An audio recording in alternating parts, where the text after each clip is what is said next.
Olá pessoal, sejam bem-vindos a mais um vídeo do nosso canal. No vídeo de hoje vamos resolver a prova de proficiência da Faculdade de Direito da USP, que é elaborada pela FUVEST. Essa prova aconteceu em junho deste ano e é uma prova específica para quem vai tentar o mestrado e o doutorado em Direito na USP. Já adianto que não é uma prova tão simples, é uma prova um pouco extensa também. Então, não vamos conseguir resolver todas as questões dos dois modelos. Foram dois modelos, um modelo da manhã e um modelo da tarde. Eu sou a professora Lorena Luna, sou professora de inglês há 13 anos e há 5 eu preparo alunos para todas as provas de proficiência. Se você chegou agora no canal, não se esquece de se inscrever e deixar teu like aqui no vídeo. Vamos resolver aqui essa prova, certo? Ela foi agora em junho, agora não, né? Já faz alguns meses, em junho.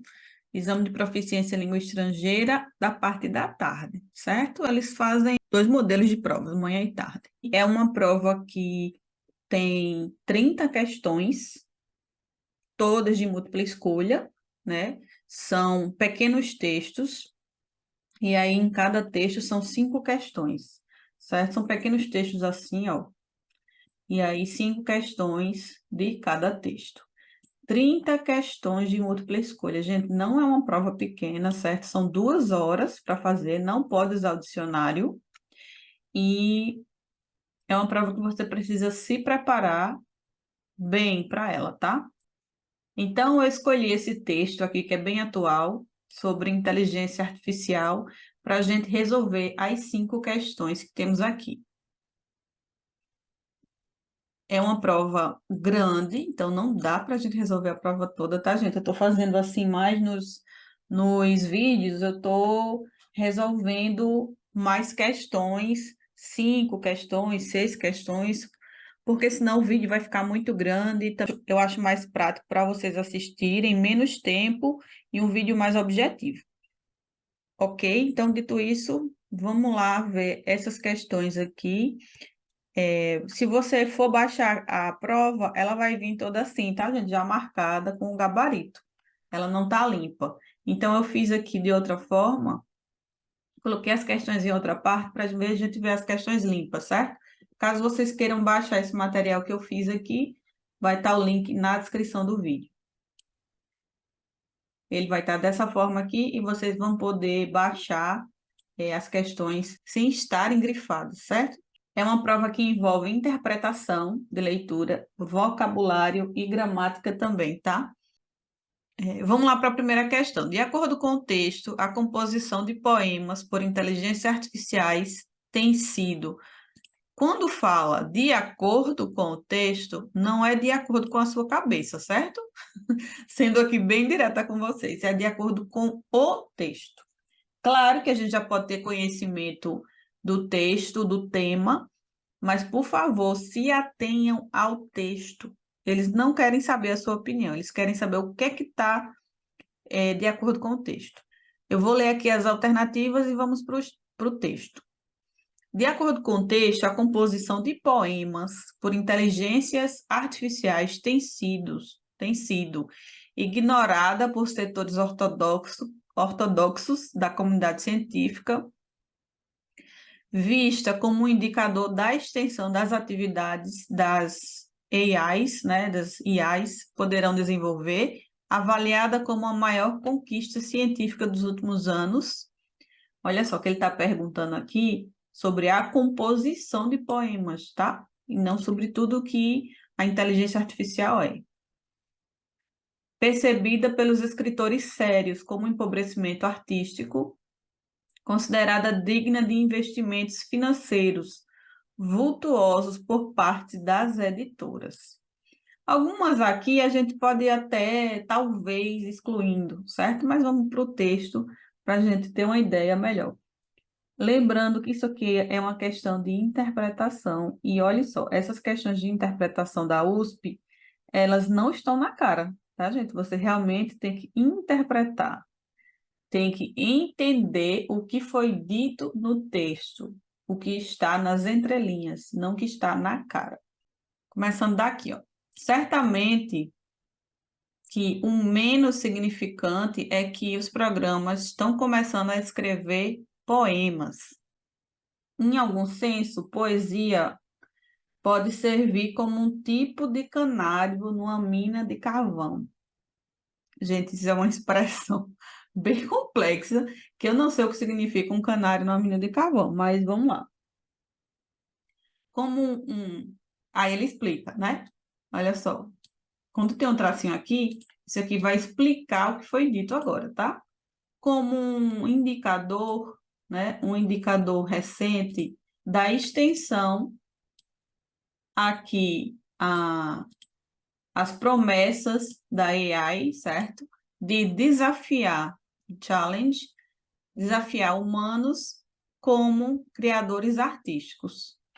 Se a AI pode ser um poeta, vamos traduzir essa parte aqui. Isso aqui é um grupo nominal, tá, gente? Papéis apenas de humanos, papéis prévios apenas de humanos, né? Papéis que eu digo, não é papel de escrita, papéis que a pessoa faz, né? Interpreta. Nossos papéis na sociedade. Então, quais papéis prévios que são apenas de humano e o it is sleeping too? It está se referindo a AI, tá? Está se referindo a AI aqui. Quais outros papéis que essa AI vai se introduzir, certo? It will sleep into. Então, aqui fica a questão, né? Do que mais ele vai fazer? Se ele já está escrevendo poema, o que mais a inteligência artificial pode fazer? Né? Se fosse resolver, já tem, claro que tem um gabarito aqui, mas como eles não dizem exatamente onde é a questão, eu já li o texto todo e, na minha opinião, a gente consegue responder a primeira questão aqui. E aqui a gente volta, né? Então, a composição de poemas, né, das inteligências artificiais tem sido o quê? Ignorada por setores ortodoxos na comunidade científica, não tem ali naquele primeiro parágrafo, como também não tem isso no texto em canto nenhum, tá? Vista como um indicador da extensão das atividades, preste atenção nessa palavra, que as inteligências artificiais poderão desenvolver, olha só, é um indicador recente da extensão de quais promessas a inteligência artificial vai desafiar os humanos, certo? Então, olha só. Aqui está falando de extensão, então eu acho que aquilo ali dá para responder essa letra B, tá? Vamos ver só essa aqui, só essas outras. Avaliada como a maior conquista científica dos últimos tempos. Não exatamente a composição de poemas, tá? Percebida pelos escritores sérios como um empobrecimento artístico. Também não. Considerada digna de investimentos financeiros. Não tem nada a ver essa, certo? Então, a letra B aqui vai solucionar nossa questão. Aí agora a gente tem uma de vocabulário.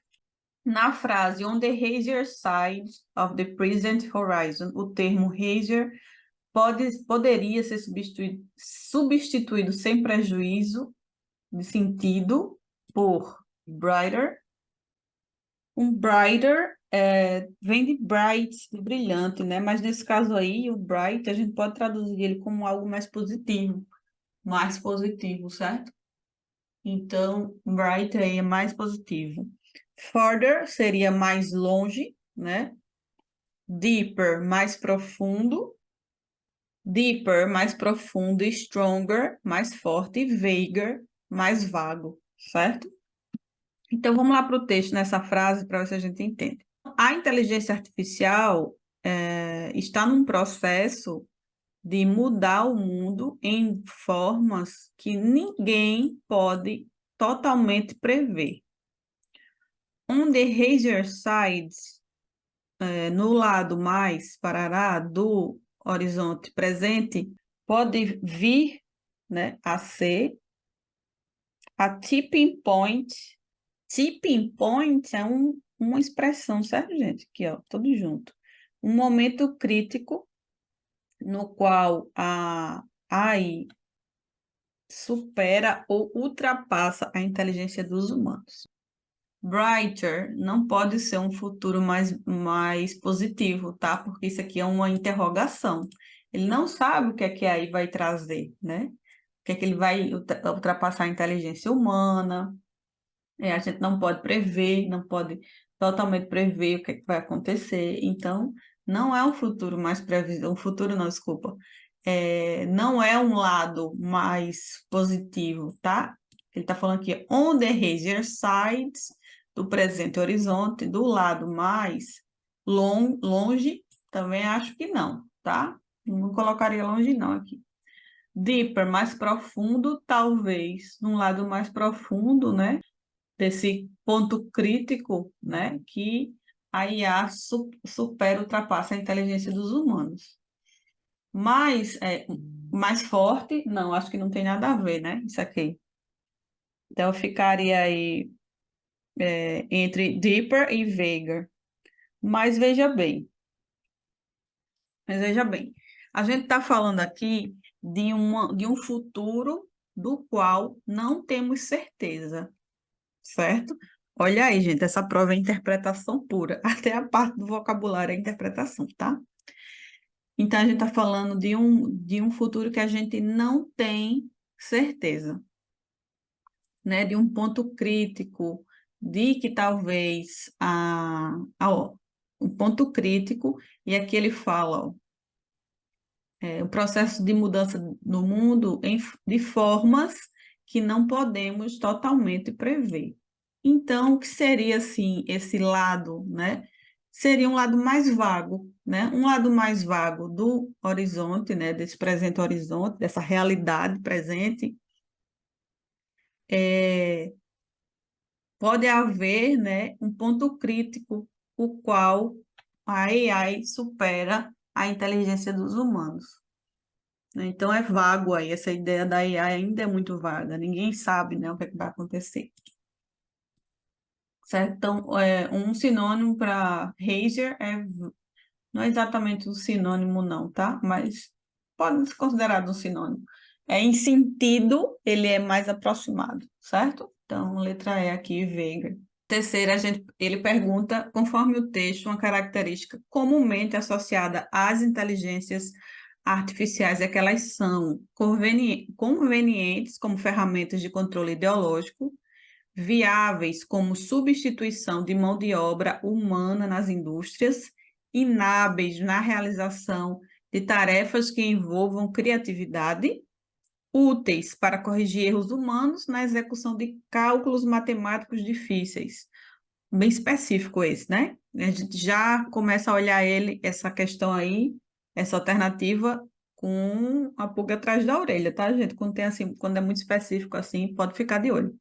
Lucrativas devido à velocidade com que executam tarefas complexas. Então, vamos lá voltar no texto para ver da onde a gente vai extrair essa resposta, certo?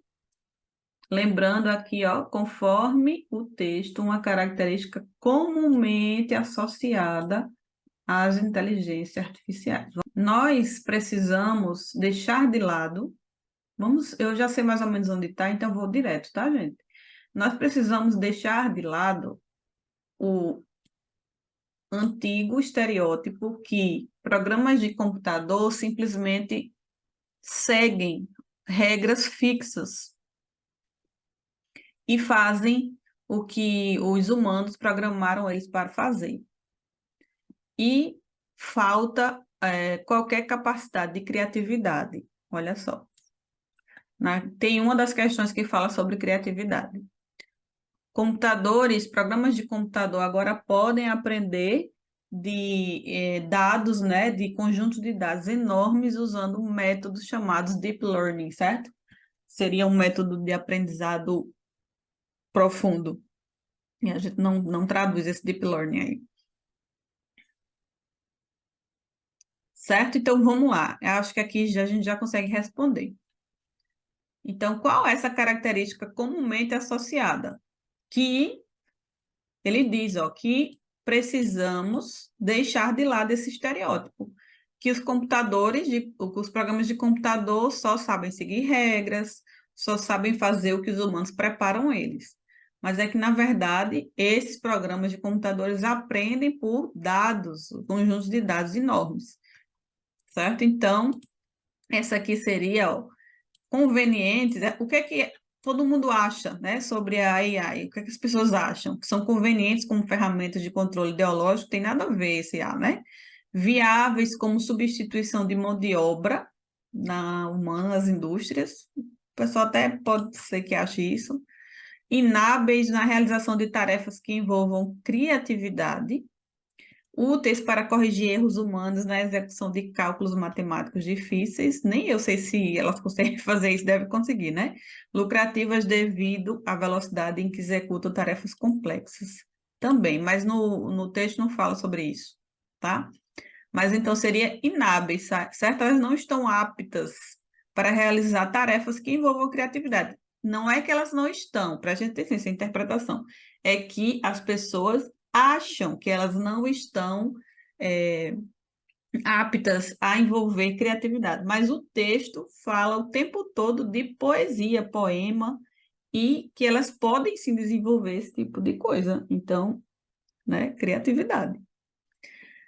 Na quarta questão, temos na frase a questão foi levantada, que surgiu, né? Se programas de computador devam ser listados como coautores em trabalhos científicos, artigos científicos, né? Papers, reportando descobertas nos quais eles contribuíram. E aí? Esse whether, o que é que ele expressa, né? Gente, cuidado para não confundir esse weather com o weather de tempo, certo? O tempo, temperatura, coisas relacionadas a esse aqui, ó. Vou escrever para vocês. Como é que eu coloco aqui, ó? É o weather. Tem um A, deixa eu ver, diferente. O H é depois, certo? É diferente. Isso aqui é tempo meteorológico, certo? Weather. E esse weather que eles perguntam aqui é conjunção, certo? Eita, peraí. É uma conjunção, que significa se, tá? Se. Sabendo disto, o que é que ele expressa? Então, a questão que se levantou, se os programas de computadores devam ser listados como coautores. Consequência, exclusão, prioridade, dúvida ou surpresa. Esse whether aí, ele vai levantar uma dúvida, tá, gente? Não tem nada a ver. Se é uma palavra que não pode ser consequência. Tem um vídeo aqui no canal sobre isso, sobre esse tipo das conjunções das conjunções, e o se, ele não expressa isso, não expressa exclusão, nem prioridade, nem surpresa, tá? Então, o se é sempre de dúvida. Ah, então, seria a letra D aí. Eu vou deixar para vocês no final do vídeo o vídeo que eu falo sobre essas conjunções. E a quinta e a última, segundo o texto, o estado atual da produção poética, acho que eles erraram aqui, botar a estado atual. O estado atual da produção poética por inteligências artificiais, para você completar, necessita da contribuição de seres humanos para um resultado satisfatório, demonstra o engano das previsões do escritor Oscar Wilde, supera, eu rio e você já sabe, né, se estou errada. Supera as expectativas iniciais dos cientistas envolvidos nas pesquisas, leva à queda das vendas de livros de poemas ditos tradicionais. Acho que não, né? Tem nada a ver. Encoraja o investimento de jovens poetas em tecnologia de ponta. Também acho isso muito doida. Os programas de poesia de computador atuais, olha que grande esse grupo nominal, ainda trazem para dentro, né? Trazem humanos para ajudar a selecionar gems, né, joias da poesia, embutidos numa quantidade vasta de minério gerado por computador. Uma questão importante é se, olha se aqui de novo, Um criador autêntico requer alguma habilidade de avaliar suas próprias criações. E aqui também ele faz outra analogia que não tem nada a ver com a gente agora, certo? Então, aqui a questão que ficaria melhor é, nesse estado atual, né, em que se encontra a produção poética das IAs, o que é que a gente pode pensar sobre isso? Então, que ela necessita ainda da contribuição de seres humanos para um resultado satisfatório. É justamente o que ele fala aqui, ó, aqui nessa parte. Ah, os programas, né, ainda trazem humanos para ajudar a selecionar as gems, as pedras que estão embutidas na quantidade vasta de minério gerado por computador. Então, o minério, estou fazendo outra analogia aqui com pedras, né, gemas e minério. Certo, gente? Esse texto tem muita analogia, então, um texto bem difícil de compreender, tá? Então, estejam preparados. Vou deixar esse material aqui todo em branco, se vocês quiserem. Vou deixar para baixar no blog, certo? O link do blog vai estar na descrição do vídeo.